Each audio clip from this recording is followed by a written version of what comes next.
20h03 ce soir, les forces d'intervention spéciales de la police espagnole passent à l'assaut de la Banque centrale de Barcelone, où 108 otages sont détenus depuis 35 heures par une vingtaine d'extrémistes de droite. Il faudra plus de 2 heures de fusillade fournie pour que les terroristes se rendent enfin. L'un d'eux a été tué. Mais revenons au début de l'assaut avec des images d'une intensité dramatique exceptionnelle. Regardez, écoutez.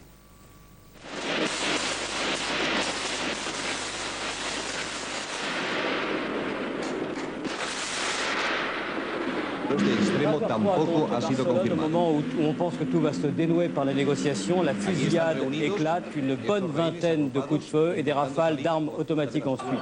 Les otages se sont précipités vers la grande porte de la banque, ils ont réussi à enfoncer la grille et ils commencent à sortir. Plusieurs dizaines de personnes sortent en même temps en essayant de se protéger tant bien que mal. Je vous rappelle que partout il y a des coups de feu et qu'à l'intérieur de la banque il y a encore une centaine de personnes.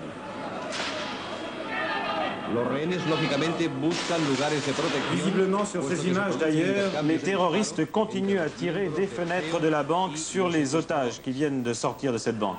Et on ne sait pas non plus où sont placées les forces spéciales. On sait que quelques-uns des hommes de la police se sont introduits dans l'immeuble de la banque en passant par une terrasse. Mais apparemment, il y en a d'autres de l'autre côté de l'immeuble. Et bien entendu, les otages semblent pris entre plusieurs feux. Obéissant au mégaphone qui leur conseille la prudence, ils se sont tous donc couchés à plat ventre. Là, vous voyez un homme des forces spéciales qui intime donc aux otages l'ordre de rester couchés, tandis qu'il va communiquer avec ses camarades qui sont de l'autre côté de l'immeuble. Pendant ce temps, à l'intérieur de la banque, la chasse se poursuit. Les forces d'intervention spéciales essayent de trouver les autres otages qui sont encore détenus par des extrémistes qui se sont regroupés dans des chambres de l'ancien hôtel où est située maintenant cette banque de Barcelone. Oui, en effet, cet immeuble de la Banque centrale de Barcelone comprend 5 étages et bien entendu, les forces spéciales ont dû progresser avec une certaine prudence. Au départ, on croyait en effet que le commando d'extrémistes était composé de 24 hommes bien armés. Il n'était que 11, mais cela explique que les policiers aient dû, disons, progresser relativement lentement. Un policier que nous voyons actuellement avec sa mitraillette, c'est un des membres des forces d'intervention spéciales de la police espagnole. Un véritable miracle de penser que ces otages que vous voyez actuellement d'ailleurs sortir à nouveau du bâtiment, eh bien que ces otages n'aient pas été blessés au milieu de la panique et de la confusion qui régnait à ce moment-là sur la place de Catalogne où est situé l'immeuble. Vous voyez d'ailleurs cet otage qui rampe sur la chaussée et qui, comme certains de ses compagnons d'infortune, va essayer de gagner une bouche de métro. Et puis cet homme chauve que vous voyez, regardez-le bien, c'est le caissier de la banque, l'un de ceux qui ont été le plus éprouvés durant cette prise d'otage, car les gangsters, les extrémistes l'avaient choisi comme intermédiaire. Il a vécu 36 heures durant, pratiquement le revolver à la tempe. Alors les otages cherchent maintenant à regagner cette bouche de métro où se trouvent des policiers des forces spéciales d'intervention, qui est en fait leur salut. Dans notre édition de 20h, vous n'avez pu voir ces images. Elles étaient pourtant tournées en direct par la télévision espagnole, mais elles n'ont pas été retransmises en Espagne parce qu'on le savait, les terroristes disposaient avec eux 2 postes de télévision à l'intérieur de la Banque centrale de Barcelone. Toute cette action semble se dérouler assez lentement. Il faut comprendre que l'opération de police a duré plus d'1 heure autour de l'immeuble de la Banque centrale de Barcelone. Il fallait aussi que les policiers fassent attention en progressant de ne pas blesser les otages. Et je vous le répète, à l'heure actuelle, on croit savoir qu'aucun de ces otages n'a été blessé. Oui, nous venons d'en recevoir à l'instant la confirmation. Tous les otages de la Banque centrale de Barcelone ont été libérés. Ils sont tous sains et saufs. Certains, très émotionnés, ont dû être conduits à l'hôpital. Voici le dernier groupe d'ailleurs de ces otages qui sort. Je vous rappelle qu'en fin d'après-midi, ils étaient encore 96 à l'intérieur de la banque.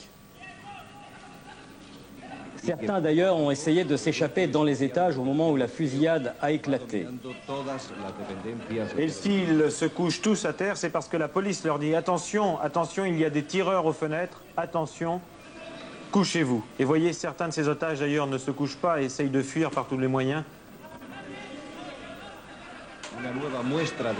Autre sujet d'inquiétude, vous le savez, les terroristes avaient miné le bâtiment de la banque, ils avaient placé des bombes à toutes les issues et jusqu'au dernier moment, on a craint que dans un geste de désespoir, ils ne fassent sauter ces explosifs qu'ils avaient donc disposés aux endroits névralgiques de cet immeuble.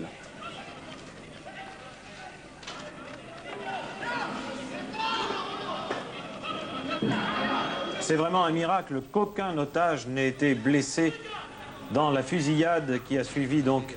Voilà, vous voyez une des actions au moment de la fusillade. Certains extrémistes ont fui par les toits et ici l'un d'eux est parti en entraînant un otage avec lui, mais il a été stoppé par un homme des forces spéciales de la police, donc qui surveillait également les toits. Vous allez voir reparaître dans un instant cet otage sain et sauf qui lève les bras bien sûr pour qu'on ne le confonde pas avec un terroriste et surtout qu'on ne lui tire pas dessus.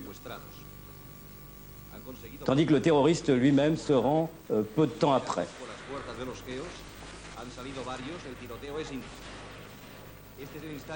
Voilà donc quelle était la situation un petit peu après.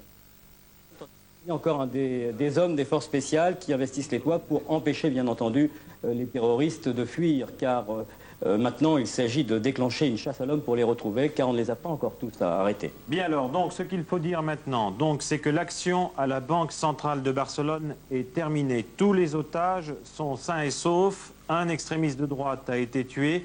D'ailleurs, j'appelle tout de suite Jean-Pierre Abou, notre envoyé spécial à Barcelone. Vous nous confirmez ces informations, Jean-Pierre? Oui, Jacques, je vous confirme absolument ces informations. Il n'y a absolument aucun otage qui ait été blessé au cours de cet assaut. Et comme disait Eric Gilbert, c'est un véritable miracle. Actuellement, il y a énormément, des centaines de gens de Barcelone qui se sont rendus tout autour de la place de Catalogne, derrière les barrières de policiers qui n'ont pas été levées, bien sûr, pour acclamer, pour faire une ovation aux géos, aux policiers, vous savez, des groupes d'intervention spéciale. À l'intérieur de l'immeuble, les géos occupent toute la banque centrale et il y a avec eux des spécialistes du déminage qui sont en train de passer au peigne fin tous les étages pour voir si effectivement cet immeuble était miné. Alors selon une communication de la police, on sait maintenant que les terroristes étaient 24 et qu'ils étaient divisés d'une manière militaire en 3 groupes commando de 8. Et 5 d'entre eux auraient réussi à s'enfuir en enlevant leur cagoule et en se mêlant aux otages lors de l'assaut. Et parmi les fuyards, il y aurait, vous savez, le capitaine Gil Sanchez Valiente, capitaine dont on a beaucoup parlé, qui avait été identifié par des otages, et qui était avec le colonel Tejejo lors du coup d'État des Cortés, et qui serait l'organisateur de cette prise d'otages. La police a installé place de Catalogne actuellement un groupe électrogène et 4 réflecteurs, et elle continue encore à quadriller le quartier pour tenter de retrouver ses fuyards. Elle a demandé aussi aux habitants de la place et des rues adjacentes de fermer leurs portes et leurs fenêtres. Parmi les terroristes arrêtés, il y aurait, mais enfin c'est une rumeur qui n'est pas encore complètement confirmée, beaucoup de gardes civils qui auraient été identifiés. Alors le bilan, vous disiez qu'il n'y a eu aucun otage tué, ce qui a été vérifié, mais il y aurait un mort, donc c'est ce que vous avez dit, parmi les terroristes, et 2 blessés. Voilà où nous en sommes à l'heure actuelle, ici, place de Catalogne, Jacques Hébert. Bien, merci. D'autres informations dans notre dernière édition vers 23h40 avec Joseph Poli. Mais l'essentiel, et nous terminerons ce flash spécial par cela, tous les otages de la Banque centrale de Barcelone sont sains et saufs.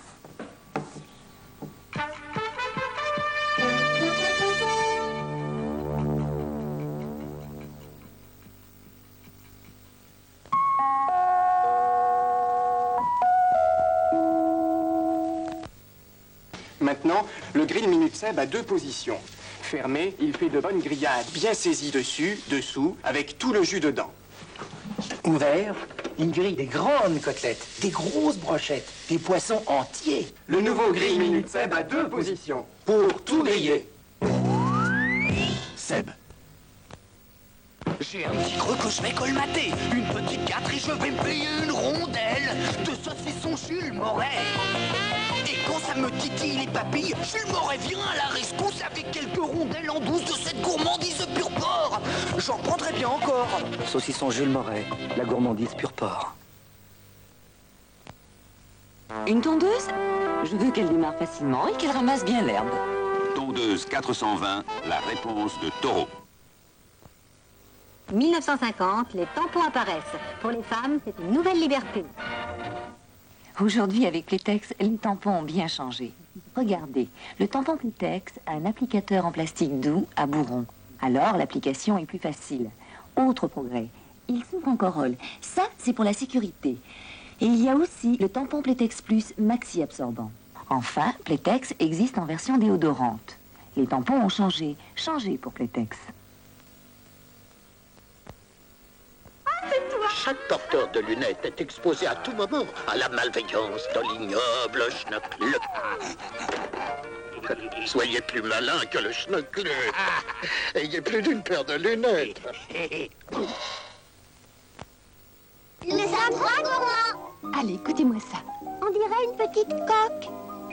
Je l'ai appelée Coqueline. La pâte est bien moelleuse. C'est une pâte aux œufs. Mais il y a quelque chose dedans. De la bonne pulpe d'abricot. Ça, c'est la surprise. Des élus pour les enfants. Parce que rien n'est trop doux pour sa peau. Et pour la mienne, j'aime Cadom à l'huile d'amande douce. Cadom, c'est toute la douceur qu'il faut à ma peau, comme à celle de mon bébé. Mon bébé Cadom. Cadom à l'huile d'amande douce. Rien n'est trop doux pour votre peau. Une tondeuse? Il faut qu'elle passe partout et qu'elle dure longtemps. Tondeuse 3 vitesses, la réponse de Taureau. Ah, allô, le rayon lingerie. C'est incroyable, j'ai demandé une gaine de maintien, pas quelque chose d'aussi léger. Vous dites? Cette gaine incroyable est une gaine de grand maintien? Pas de panneau, pas de renfort, mais il est où, le maintien? Ah, c'est cette matière étonnante qui maintient. D'accord, j'essaie. Oh, une gaine si légère qui maintient autant que n'importe quelle gaine poids lourd. Oh, c'est incroyable! Incroyable de Playtex. Gaines et combinés. Essayez-les. Promis, matelas Pirelli. Tu te réveilles? Matelas! Non, je dors là! Bonne nuit avec Pirelli.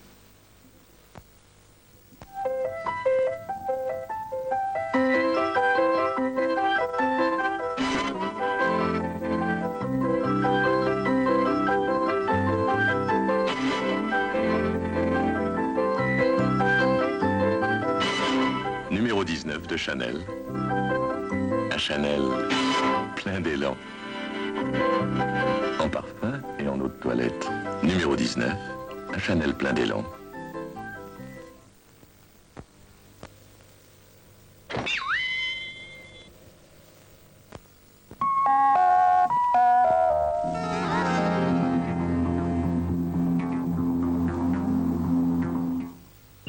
Ici, chef de contrôle Capricorne. H moins 10 minutes du compte à rebours. Voulez-vous me suivre, vous et vos hommes? Eh bien, qu'est-ce que ça veut dire? Garde d'extrême urgence, venez. Vite, suivez-moi. Vous êtes dingue ou quoi? Fusil à l'intérieur. 1, 0. Lancement. Nous sommes partis. Ça a de la gueule, Capricorne. Ces signaux avaient l'air de venir de 500 km. Des signaux de quoi? Des transmissions de télévision. Je crois que tu t'es saoulé brusquement. Redis-moi ce que tu viens de me dire, là. Houston, je suis sur la surface de Mars. Vous avez un mandat, mais pourquoi? Surtout, ne bougez pas. Non, c'est promis, je voudrais seulement savoir ce que ça signifie.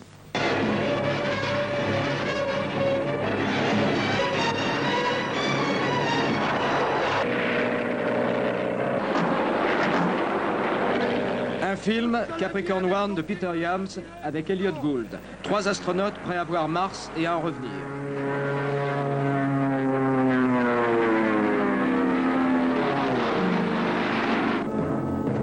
Un débat, le nouveau défi spatial. Après le succès de la navette spatiale américaine, le lancement prochain de la fusée européenne Ariane, tout est possible.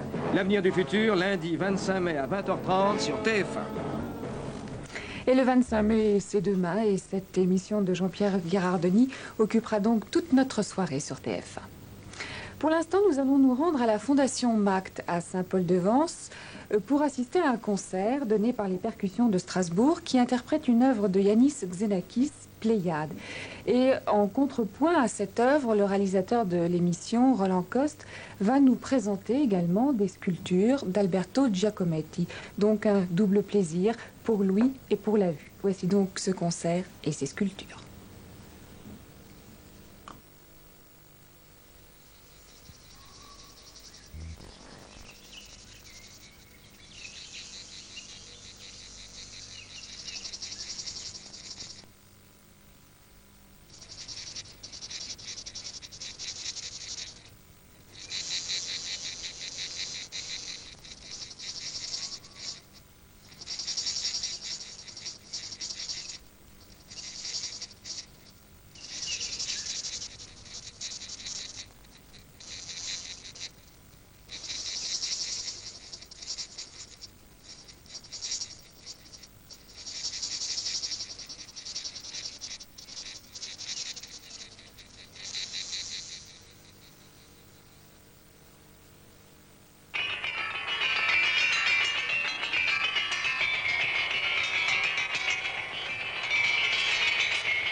roulotte de Romaniche.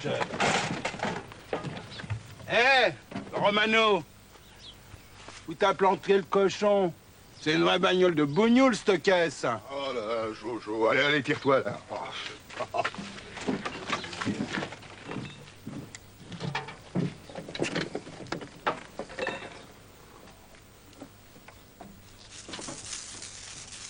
Le voilà le cochonnet.